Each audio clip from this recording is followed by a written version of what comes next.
costs to be covered by the federal government for both the fire management assistance grants and the elements of what they call the disaster declaration.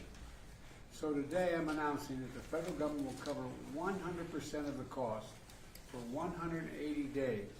This is going to pay for things like debris and hazard material removal, temporary shelters, first responders' salaries, and all necessary measures to protect life and property. And folks, I want to underscore, I told the governor and local officials, spare no expense to do what they need to do and contain these fires and in their communities that have really been devastating. And we're doing literally everything we can at a federal level. That's also why I call this group of folks around this table of all relevant federal departments and agencies together to discuss what more we can do. And some of the folks are on the screen as well. Before we begin things, here's an update on where things stand right now. First, we're focused on helping contain these fires. Over the last 24 hours, the United States Forest Service, working with state and local responders, has suppressed over 50 fire starts. And the fire in the Hollywood Hills has been contained by brave firefighters risking their lives. Right now, 3 major fires are still burning in the Pacific Palisades, in Pasadena, and in Sylmar. I want to be clear, what I know from talking to the governor, that there are concerns out there that there's also been a water shortage. The fact is, the utilities understandably shut off power because they're worried the lines that they carry the energy were going to be blown down and spark additional fires. But the Cal Fire, when they did that, it cut off the ability to generate pumping the water. That's what caused the lack of water in these hydrants. And so Cal Fire is bringing in generators to get these pumps up and working again so that there's no longer a shortage of water coming out of these hydrants. I'm also surging all federal resources possible to Southern California, including 400 additional federal firefighters, over 30 firefighting helicopters and planes, federally supplied, firefighting planes and helicopters, and 8 Department of Defense C-130s that are equipped to suppress wildfires. Today, the Secretary of Defense also authorized 500 wildfire ground clearing personnel from the Defense Department. And I've directed the department to continue working with Governor Newsom to identify additional resources that can be provided for public safety and security. And we've secured additional firefighters and firefighting aircraft from our ally in Canada as well. I also want everyone in Southern California to know we're going to keep at it. We're sticking with this. We expect there may be a temporary break in the winds, but in some areas the winds are likely to continue well into next week. And so we're going to continue to sending everything, literally, every resource we can find that's appropriate to help the governor and the first responders. Second, we're focused on helping people who have been displaced or in many cases lost everything. You reported on, you've seen the homes just burned to the ground, whole areas burned to the ground, large areas. They've been displaced and they've lost everything. As I said, since the fire started, FEMA has been working with the state to help residents get shelter, groceries, prescription, and other critical goods like baby formula. We're also sent FEMA Director Criswell to Los Angeles to manage our response on the ground. She was supposed to be on this call, but we have the deputy here because she is out in the field with the governor right now, surveying what's going on. Let me close with a message to the people of Southern California. We are with you. We're not going anywhere. To the firefighters and first responders, you are heroes. Many of these firefighters are out there risking their lives and some, well, I won't go beyond that, but risking their lives, and while their own homes are in danger, their families are in danger. To the firefighters and first responders, you really are. It's not hyperbole, you're heroes. You're genuinely heroes.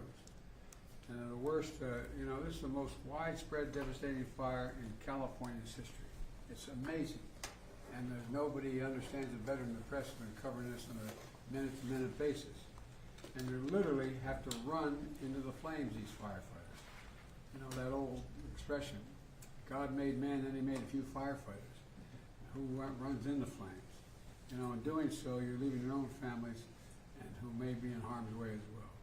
So we owe you. And we're going to make sure you get every resource you need, every possible resource you need. You know, to the families who have been impacted by this disaster, you're living through a nightmare, I know. And I promise you, we're going to help you get through this and eventually recover and rebuild. I'm going to turn it over now to the Vice President before we go on to the folks in the various cabinet positions as well as agencies that control these issues. Madam Vice President, I know you're directly affected, so you fire away. No pun intended. Indeed. Thank you, Mr. President, and also for the work that everyone around this table has been doing with the appropriate sense of urgency, because this is an urgent matter. What we have seen in California, and in particular in Southern California, is apocalyptic in terms of the nature of it and the unprecedented nature of it as well. And what we are seeing is a situation that is extremely dynamic. It is very much in play, and to some degree unpredictable, because we are literally waiting to see which way the wind blows. And I cannot praise enough the local leaders, most of whom I have talked with, and in particular our firefighters, who, as the President has said, they are working around the clock. They are working 12-hour, even longer shifts, and they are doing it with a sense of optimism, but also with an understanding of how serious this moment is and how important their work is to real lives and real people. Thousands of families have been displaced. Many of those families with young children with nowhere to go. And what we know is that this is a matter of current urgency, but this is also something that is going to have an impact for months and years to come. And on that point, I will also make note of the fact that sadly many insurance companies have canceled insurance for a lot of the families who have been affected and will be affected, which is only going to delay or place an added burden on their ability to recover. And I think that is an important point that must be raised, and hopefully there can be some way to address that issue, because these families, so many of them, otherwise will not have the resources to recover in any meaningful way. And many of them have lost everything. In the midst, however, of all of the trauma that has occurred, we have seen extraordinary acts of heroism. I am hearing countless stories of strangers helping strangers. People who are opening their homes where they are intact and have not had to evacuate, opening their homes to neighbors, to friends of neighbors, feeding them and providing shelter for them. And I do think that it speaks to the best of who we are as a country, which is in times of crisis, we find the heroes among us who we may not have known before, but act out of a sense of courage, but also a sense of community. And I applaud all those who are approaching this crisis with that spirit. And the bottom line is this: there are incredible heroes every day who are working right now in California on the front lines of this fire, and in particular I want to thank the firefighters for all they are doing. They are, as the President said, putting themselves in harm's way, and they are doing the work that is about helping people who are perfect strangers to them, and doing it in some of the highest moments of need that anyone could face. And with that, I'm going to turn it over to Liz Sherwood-Randall. Turn it back to me. Okay, back to the President. Look, I've had a chance to speak with a lot of elected officials, including the senators, some of the congresspersons in the region, as well as the vice president as well. And I want to be clear that one of the reasons I've asked this larger group to get together is because they control the very agencies that are needed from the federal level to get things done. And you know, we're in a situation where the U.S. Forest Service Chief, Randy Moore, is here. And he's going to provide an update in the fire situation in Los Angeles to discuss how the U.S. Fire Service the U.S. Forest Service is assisting Los Angeles and the state of California with fighting the wildfire, including the action his team has taken to suppress new fire stars. So, Chief, why don't you fire away? Thank you, Mr. President, Madam Vice President. It's great to see you. I too consider California my home. Yes. And so it's great to be here to talk about this dramatic situation that we have. So the Forest Service and the Department of Interior are actively engaged in supporting the response to the wildfires in Southern California. And there are 4 major fires that we currently have going on.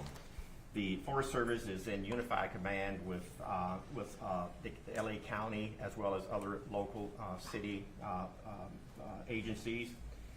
We are looking at the Eaton, the Hearst, and the Lydia. And if you look at that area there, that's the northernmost part of that area where the fires have taken place. The Palisades Fire, which CAL FIRE is in control of. And then we have a new start, which is this Sundown Fire that just started last night. And it also has potential to expand quite significantly just based on the location it's at, but also the winds that are expected to continue. Right now, when I look at the mutual aid system in California, I want you to know that it's second to none in terms of how that system works and how it really moves to activate the federal firefighting community and how it is activated and engaged.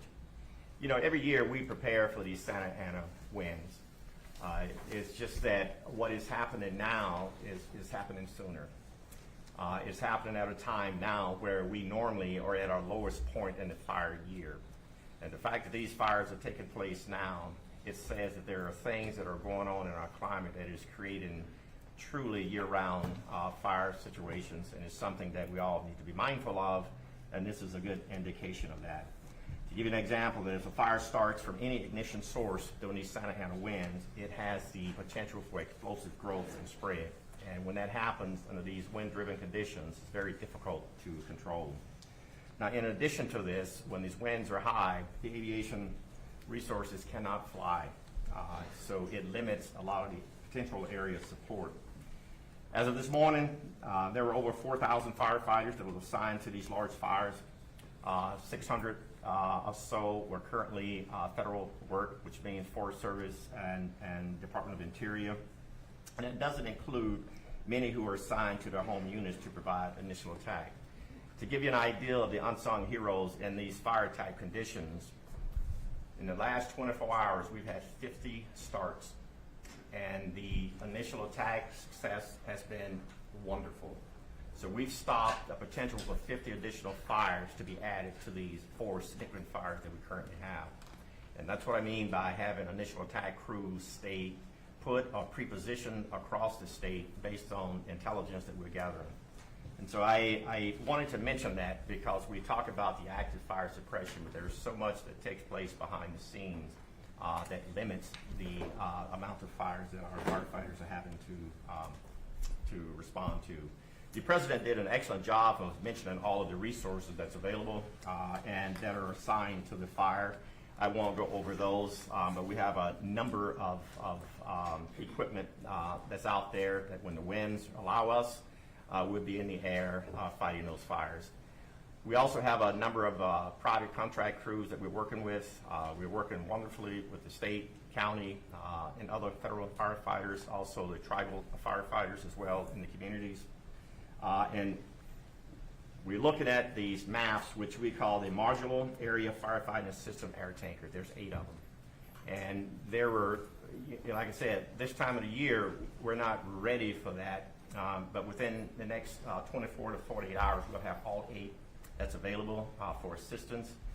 These aircrafts require lead planes to lead them into these fires. And so we're having to go through that whole process and ramp up really quick to get the inspections in, the check rides, so that these are qualified and are able to go. We're also working with our Canadian partners to mobilize 2 CL-415. These are water scoopers. They will clear customs on Monday, and they will be available after they clear federal inspections and the check rides. An important thing to know is that these aviation resources require a lot of support in the form of mechanics, airport space, helicopter managers, area supervision.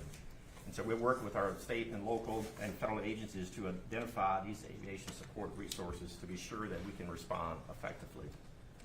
Now, I had mentioned the amount of fires that we've responded to in the last 48 hours, and I mentioned the 50 fires in the last 24 hours. We continue to have new starts. We're continuing to monitor the types of activities. We have about 8,000 firefighters on standby to add to this if need be. Right now, we are going to monitor the number of aircraft and firefighters we have in that small space. Because as you can imagine, there's only so much you can put in a space before you create other challenges there. The airspace in that area is pretty tight. You have commercial airports and others in that area. You also, unfortunately, have drones in the air, which is a concern to our pilots and to the safety of the aircraft, and so we have to be mindful of that. I only bring it up to let you know that this is not a very easy environment to operate within. Our firefighters, both federal, state, and local, and tribal, are doing just an outstanding job in what I consider to be some significant challenges in a significant environment. I think, as I look at some of the questions that you may tend to ask, it's typical that the causes of fires isn't known immediately because resources are really focused on response. However, all the fire causes are investigated, and I want to be upfront with that. Each one of these fires will be investigated to see what the cause and origins of them are. And what we know now is that it would be unusual for there to be lightning-caused fires in Southern California at this time of the year. Fire investigations are the responsibility of the jurisdiction on where the fire starts, and we're ready to assist with this if and when needed. Thank you all. Thank you. Randy, tell me about the conditions that we're dealing with on the ground. What's most concerning for you? Most concerning right now is the wind, because the wind is limiting our ability to put aircraft in the air. Aircraft will not put that fire out, but it gives our firefighters, our boots on the ground, a really good opportunity to put the fire out with a little help from retardant and water drops. With these Santa Ana winds, what's interesting about this part of California, the Santa Ana winds comes off the ocean usually in the mornings, and then you have the sundowner winds in the afternoon pushing the wind back the other way. And so while you're fighting to stop the fire this way in the morning, you're also fighting to stop the fire from coming back at you in the afternoon. The sundowner winds are not significant as we speak, but those are the challenges we have in that part of California. And so again, our firefighters are doing just an outstanding job of working in that type of environment, which their lives are really at risk pretty significantly under these conditions. Thank you. I told you Administrator Griswold is off with the governor, and I was inspecting some of these areas. So we have Bob Fenton. Bob, can you hear me? Hello, Bob. Yes, sir, Mr. President, I hear you. Fire away. You hear me, sir? I'm there.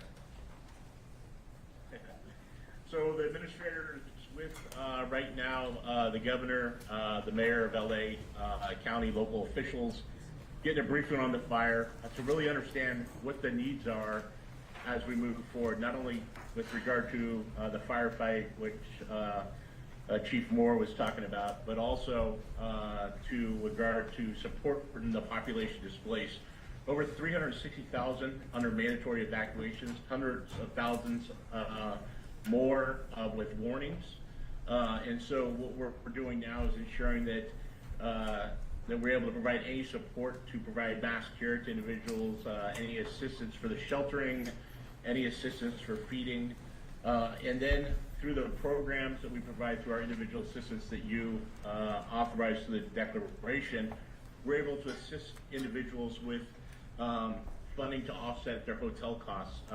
So applying to FEMA on the 1-800-621-3362 number is important, or disasterassistance.gov. We're sending teams out to the shelters. We know that there will be a huge need after fires for mental health specialists, and working with HHS on providing that.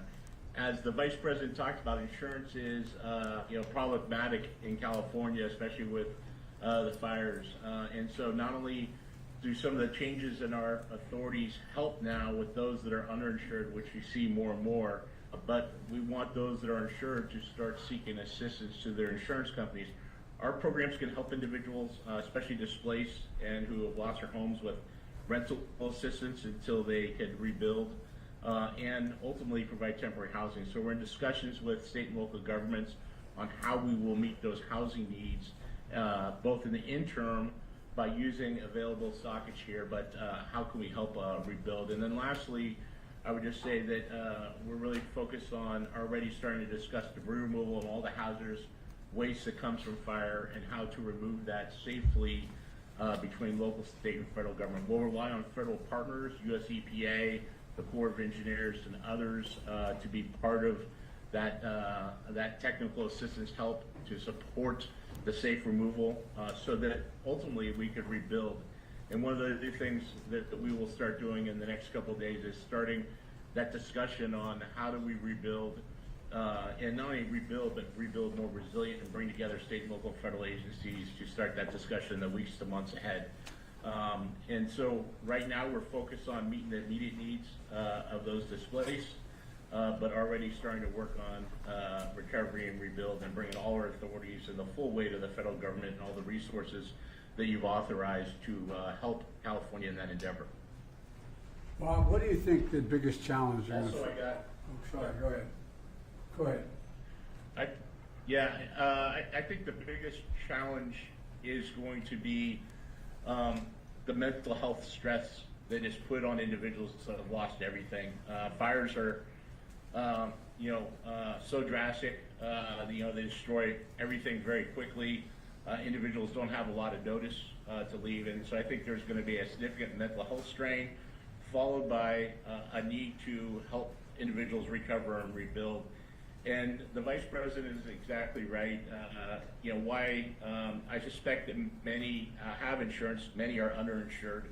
And insurance is difficult to get, and some might have lost their insurance or been canceled by insurance companies. And I think that's something we need to continue to work on, as a government at all levels, but something where there'll be gaps in assistance that we will need to bring in not only federal agencies, but nonprofits, private sector to help meet those needs. I think we're going to have to do that. In addition, the fact is that the two declarations I signed, provide for example, the rebuilding of churches and schools and certain, but not businesses, not business centers. And so that's going to be a gigantic cost as well. But the debris removal is a big deal. And that's going to take a long time, isn't it?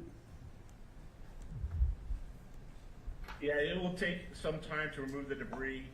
In California, unfortunately, we've had a lot of experience with fighting fires and removing debris. And so it will take months to a year. This is a very widespread with significant damage to infrastructure. And we want to not only immediately remove the hazards, things like propane tanks, some of the power cells that are there, and other contaminants that may be in households, and make sure that they're safe to re-enter, and we look for personal effects. But then the second part is removing that ash, and what we've done before is help people with the removal so that we could get down on the grade and then immediately start rebuilding. All right, I appreciate what you're doing, and those, like you said, 360,000 people have been evacuated so far. Sure, appreciate. Go ahead. What were you going to say? Yes, sir. I just want to let you know I'm on also with the fire administrator from FEMA, who's been working with the local fire chiefs, and I didn't know if you had any questions or if you wanted to add anything to this discussion. Chief Lori Moore is on. Well, I've been talking to them, so Chief, you want to add anything to this? I will, sir. Thank you very much. And as you might know, I've been here, got here last night. It was important to get here on the ground with the fire chiefs and the firefighters that are here. So I've been with LA County, LA City Fire Chief, since last night. We're at the Palisades EOC right now, as Regional Administrator Fenton just said, with the governor, with the FEMA administrator, getting the brief.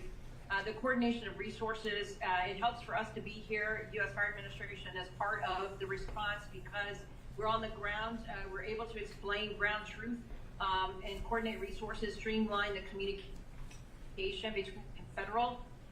We're also here checking on the firefighters on the front lines, and I really appreciate what you and the Vice President both said about the boots on the ground, because these are their communities, and nobody wants to fight the fire and save these communities more than these firefighters who are boots on the ground from the very moment the ignition began. So we're checking on them, and I will tell you they're exhausted. Obviously, many of them have been more than 6 hours on this now. They are able to take a quick nap sometimes in the truck, but they are on the job. And to see them, to say thank you, and to let them know that we are watching, that we know what they're doing. We want to make sure that we're here when injuries happen. And so we did have an injured firefighter in LA County, fell through a 3-story roof just about 2 hours ago. So several major injuries, but in the hospital. I'll be going to check on him shortly. And it's about the response too, because often while we're in the midst of the response, these chiefs can't explain everything that is happening, and there's a lot of questions, as you might imagine, and are addressing. And so it's important that we're here to help explain why the fire's moving the way it is, the fire dynamics, helping people understand. And when there's questions, as you know, about the response or about the water, to help people understand that it's not over if there's not water in the hydrants. We have tenders, we have tankers, they're doing rescue. So there's a lot of work to be done and controlling these perimeters. There's so much work that these firefighters are doing beyond the direct suppression on these fires. And so that's why we're here and to continue to learn, because every one of these tragedies, unfortunately, is a lesson to how to prevent the next. And so it's important that we do that as well. And so we're going to remain on the ground here, sir, on your behalf for a couple other days to make sure that we are part of this conversation.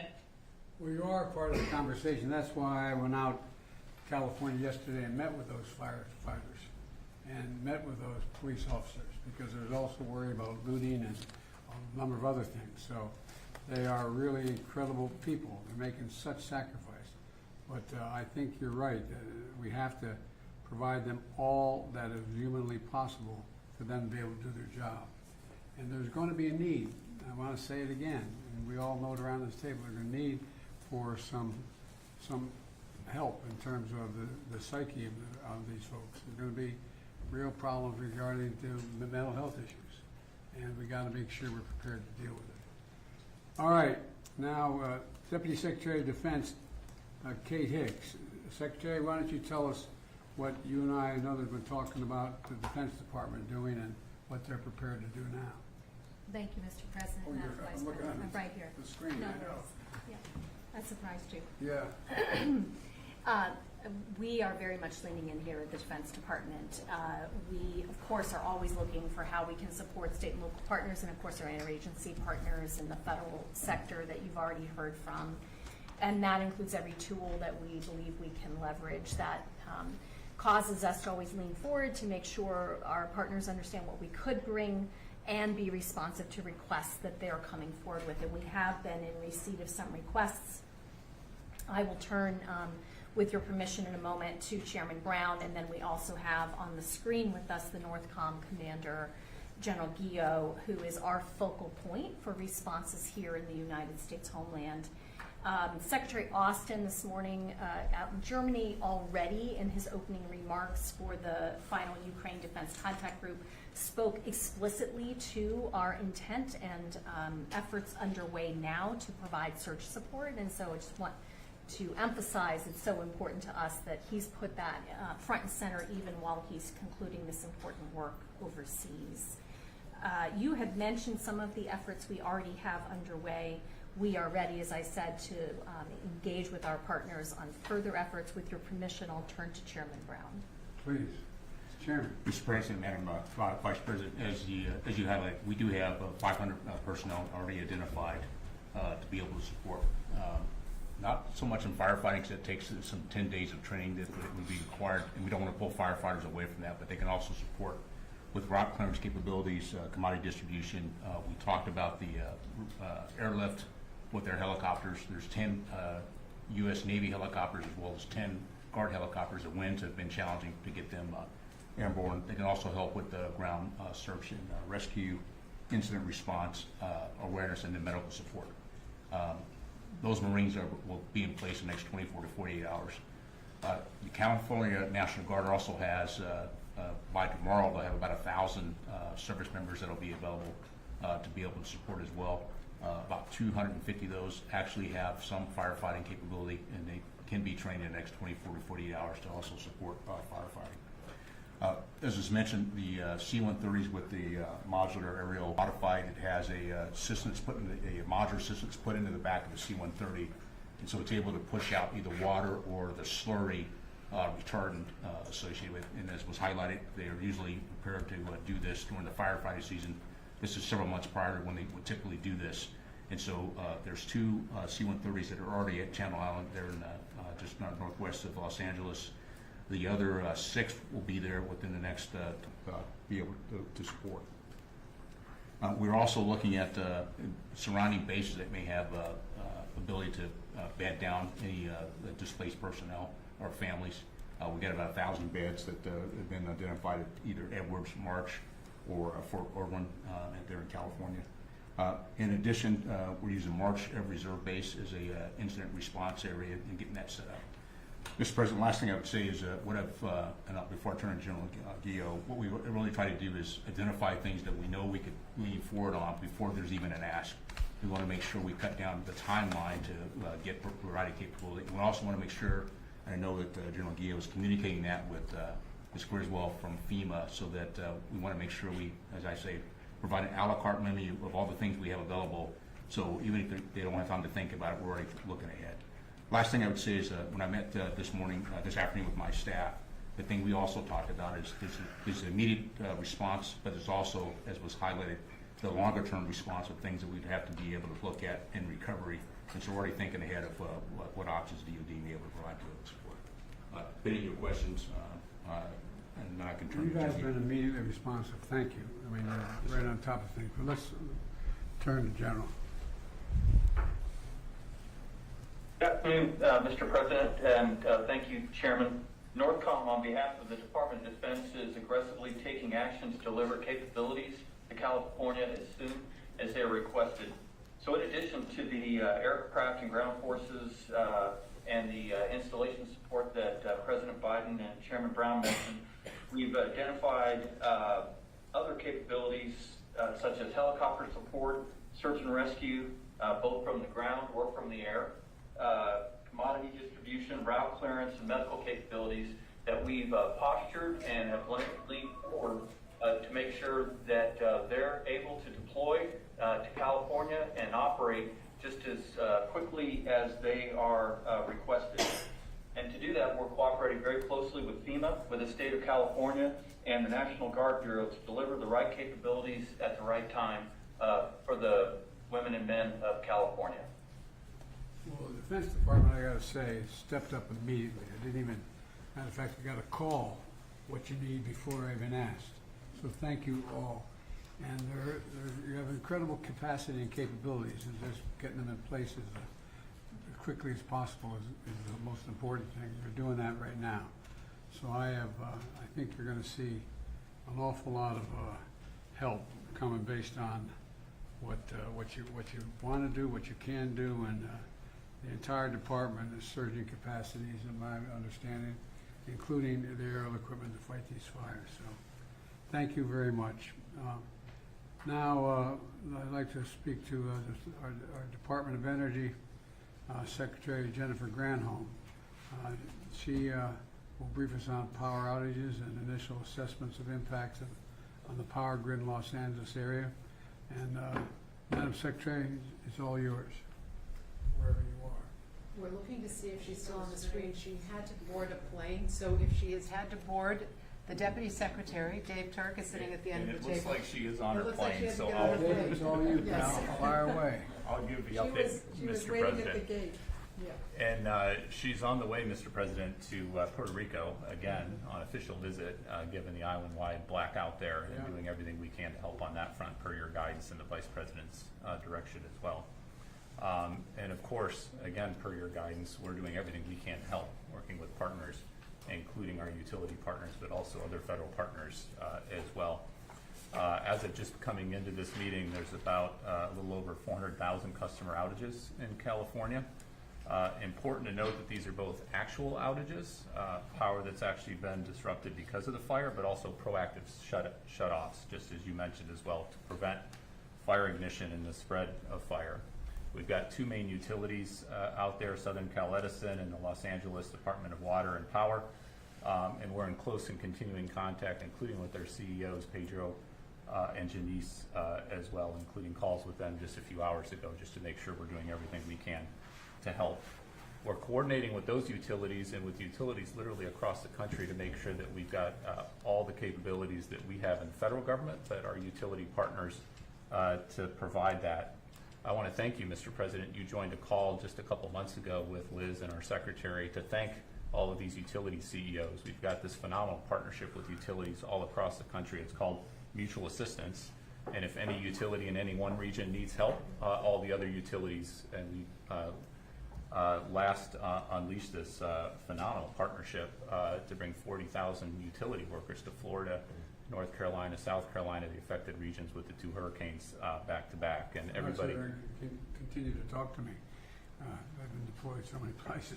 Well, having been with the utilities out, we were all in Colorado for this meeting. They just appreciated you taking the time to thank them for their personal leadership, and it's the utility CEOs themselves who make the time for these calls going forward. We're working closely with all the utilities. We're also in continuing contact with the transmission operators.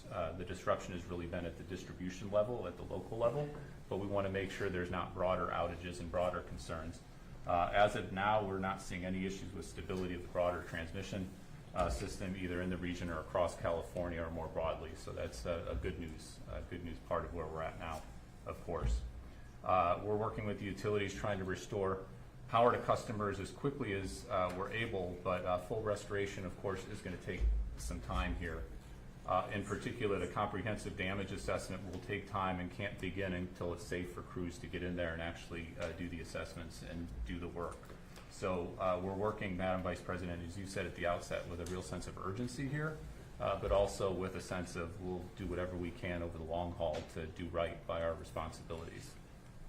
David, one of the things that everybody's mentioned so far is the mental stress it's going to cause for average Americans who are caught in the middle of all this. And one of the things that, it's not, these aren't everyday, no matter how well educated one is, we're not always certain how power is transmitted, why it's transmitted the way it is, and so on. Could you explain to the folks here, the public is listening, what the impact on some of the utilities have had on the ability to generate the pumping of water? Because there's a lot of accusations going around that it's because that local leadership didn't care. I mean, explain how this works and why it makes sense what's happening. So this is an issue, actually, Secretary Granholm was on the phone with the CEO of Southern Cal Edison to talk exactly about this and make sure we were doing everything we can on that front. And it's both the power issue, and you mentioned generators and other ways that we can try to help solve the problem there, but it's also the pressure and making sure that we're thinking of these things holistically. And certainly my experience over the last 4 years under your leadership is it's not one department, it's not one slice of your federal government that is responsible. Energy and water issues overlap in a lot of different ways. So we work with our EPA colleagues and others to make sure that we're bringing all of our expertise and explaining it to our fellow Americans. It's important that we give transparent information and information they can rely upon. Well, I think it just, people don't know how it functions. And for example, since I've been president, I've been in an aircraft flying over more territory where there have been wildfires, from Arizona all the way up to Idaho and beyond, and that make up an area larger than the entire state of Maryland, burned to the ground. And one of the problems has been that people don't understand that when these high winds occur, what happens is, or when these storms occur, these utility poles, these whole, those big lines, you see where all the lines are on, they fall to the ground in the middle of the forest. It's not just about raking the leaves under the trees, it's about the fires that causes. And so utilities have to shut down the ability to continue to transmit on those lines. And the consequence of that, I don't think most people think, no matter how well educated they are, unless they're in the area, that there's a direct correlation between the utility company and the ability to pump water out of a hydrant.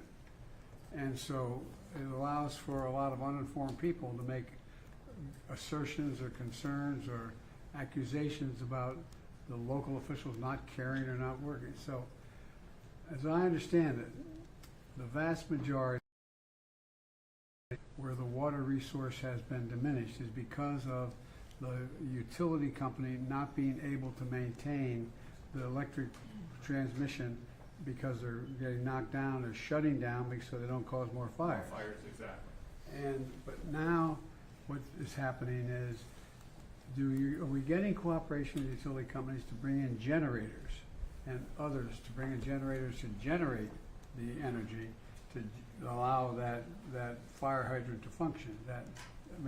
Explain that a little bit. So this is the pragmatic can-do attitude, and folks who've been literally doing this, our civil servants and others, for their careers, and making sure that we're solutions-oriented.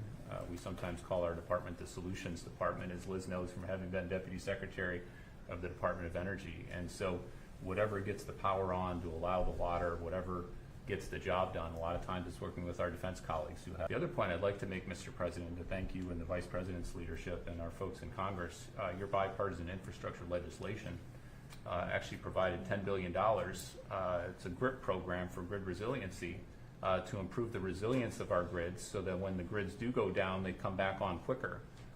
That's $10 billion that we've already gotten out the door and is being invested in communities all across the country. We need more of that. We need continued focus on infrastructure, but infrastructure matters. It matters a great deal because, for example, one of the things that I knew but I didn't know that I didn't put a number on it. It'd be a lot easier if these electric lines are running underground in contained vessels. So in the middle of forest, so there's nothing that, but it costs what, 6 times more? It can cost 6 times more, and we're doing a lot more undergrounding thanks to your leadership on the infrastructure funding. It's not cost effective everywhere, and Some places it's necessary. some places it's absolutely necessary, and we need to have the funding and support to do that as quickly as we can. Well, I think we're moving in the right direction. I know it, look, this is really, really, really difficult for families to have to deal with it. I have a family member who lives out there, and the area where he lives, I'm not getting into the detail, but where he lives, I think there are something like 240 or 260 homes that burned to the ground, all but 14 or 15 of them. And everybody has to evacuate. And people are going, when do I get back?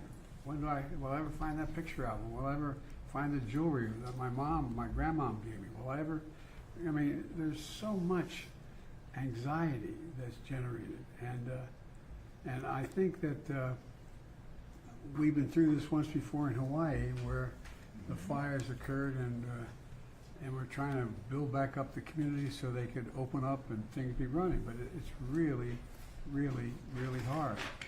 So I'm going to make an appeal right now to the United States Congress. They're going to have to step up when we ask for more help to get these people the kind of shelter they need, to get the kind of help they need, because it really does matter. And you guys do, I'm not being solicitous, you all do a hell of a job. And we've learned, unfortunately, so much. And there is, in case you haven't noticed, there is global warming. It does change weather patterns.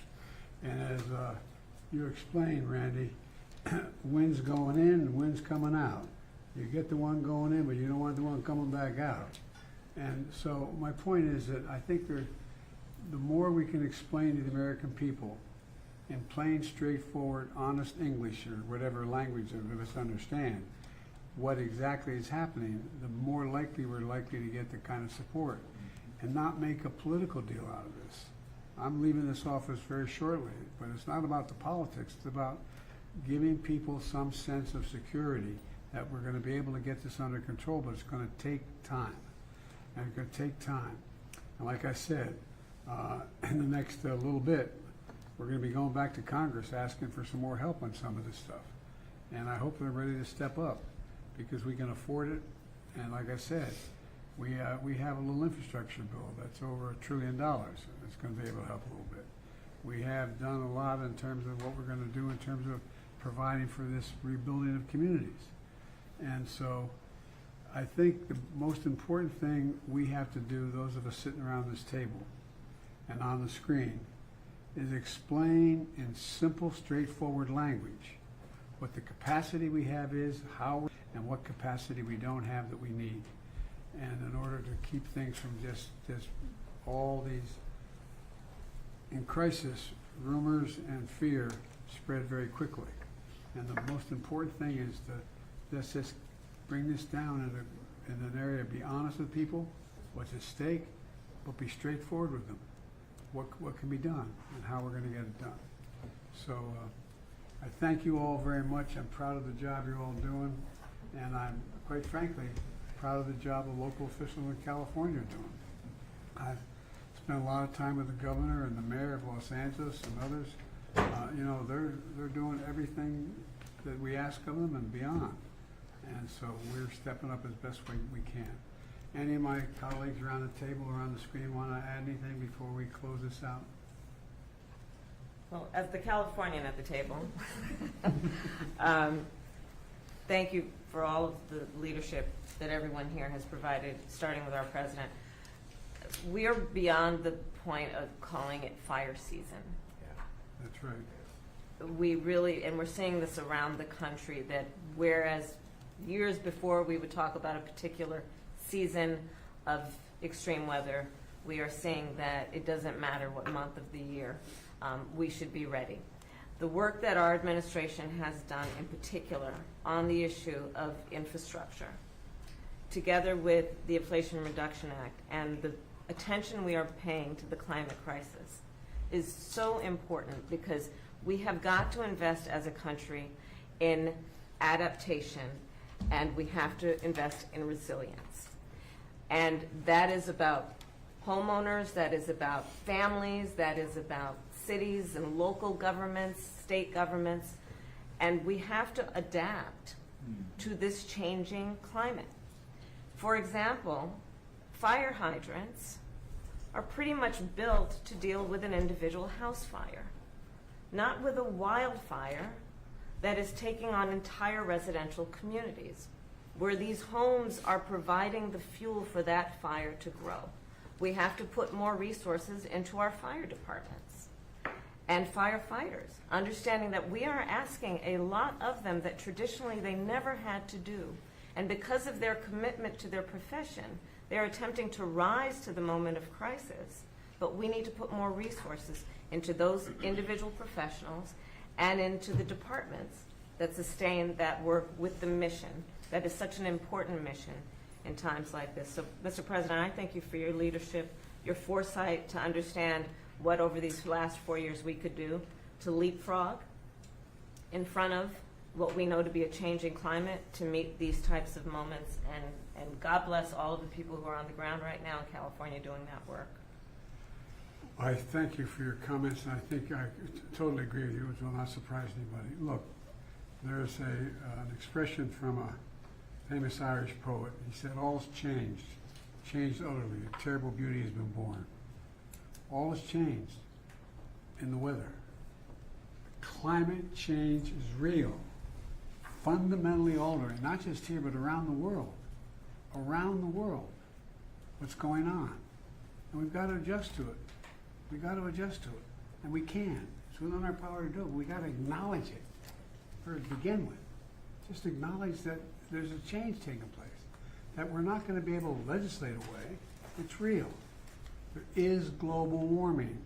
It's real. It's having a profound impact, and where it goes from here, I don't know, but I know one thing. We have the capacity to respond to it if we, in fact, exercise our good judgment. So thank you all very much. I appreciate it. Mr. President, do you trust that California will get the aid they need in the next administration? Beg your pardon? Do you trust that California will get the aid they need in the next administration? I'm not in a position to answer that question. I pray God they will. Do you have a trust? Mr. President, do you have a sense of how much this is going to cost in the end? No, the truth of the matter is no one can tell you that. For example, just clearing the debris. You saw what happened when we were dealing with the hurricanes that occurred from North Carolina to Florida. The cost of the debris cleanup is gigantic, gigantic. The cost of replacing the housing is almost exponential. I mean, we don't know what it is, but we know one thing we have to do. We have to stay with it. We have the capacity to do it, but we don't know that. Anybody give you a number now, they have no idea what the hell they're talking about. It's a big, big, big number. Mr. President, Whoa, wait a minute. Mr. President, can you update us, please, on the Hamas hostages and what you think of the incoming administration's efforts and ultimatum? I can, but I'm not sure it's appropriate for now. We're making some real progress. I met with negotiators today. I think there's what's going on right now in Lebanon, and we finally have a president. He's a first-rate guy. I spent time on the phone with him today, about 20 minutes to half an hour, what they have planned. They're also working very hard with the Lebanese military, accountable to the Lebanese people, not Hamas, not Hezbollah, not any other group. And so I think we're seeing some progress. And I know hope springs eternal, but I think I'm still hopeful that we'll be able to have a prisoner exchange. Hamas is the one getting in the way of that exchange right now, but I think we may be able to get that done. We need to get it done. Thank you all very much. What else can you do to help Ukraine before you leave your office? Thank you, folks. Please depart the Roosevelt Room. This pool spray is over. Thank you, everybody. Thank you, Press. Thanks, Mark. Thanks, Anita. Thanks, Darlene.